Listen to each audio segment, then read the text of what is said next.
ከሰው ላፕቶፕ ለመውሰድ ለመቀበል ነው የሄድኩት አለ። በዛ አጋጣሚ ሰዎች እኔን ደብድቦኛል። በዛ ድብደባ ውስጥ ሰዎች ቆመው እኔን ያዩኝ ነበር። ማንም መጥቶ አላስጣለም፣ ማንም መጥቶ አልረዳኝም ሲል ነበር።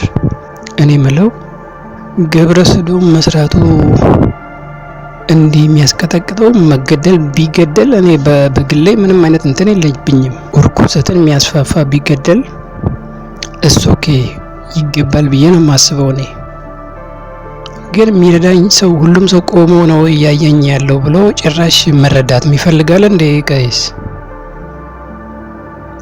ሁኔታው ሰሞኑን ወጣ እንጂ ከዚህ በፊት የነበረ ነገር የቆየ ነገር እንዳለ ነው በማስረጃ እናንተ እዚህ ሚዲያ ላይ እኔ እሱን እንትን አላቀርብም። ቮይሱን ሰምታችኋል እንዴት አይነት ሰቅጣጭ እንደሆነ። እኔ ቴሌግራም ላይ እሱ የተጻጻፋቸው ቴክስቶች አሉ፣ ቲክቶክ ላይ አይቻለሁ። እኔ ድምጾች፣ ቴክስቶች፣ ፎቶዎች እሱ ለማስተባበል የተለያየ ነገር ቢልም እኔ ይሄ ነገር ውሸት ይሁን ብዬ ተመኝቻለሁ። መጀመሪያ አካባቢ ላይ ነው፣ ግን የሚያሳምን ማስረጃ ከመጣ ምን ታረጋላችሁ? ድምፁ እንዴት እንደሚቀፍ ሰምታችሁ ከሆነ ታውቁታላችሁ። ካልሰማችሁም ደግሞ እንዳሰሙት ፕሊዝ። በጣም አይምሮ የሚረብሽ ነገር ነው።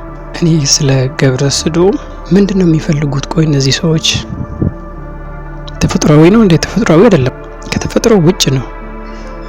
እኔ ይሄንን ሳይ ማን ነው ማስታውሰው? የሉጥን ሰዎች ታውቃላችሁ እንዴት እንደጠፉ? ለመጀመሪያ ጊዜ በሰው ታሪክ የፈጠሩት እነሱ ናቸው። እና ምን እንደተከተላቸው ታውቃላችሁ? እንዴት እንደጠፉ፣ ከተማው እንዴት ወደ ሰማይ ወጥቶ እታቿ ላይ እንደሆነች ታውቃላችሁ።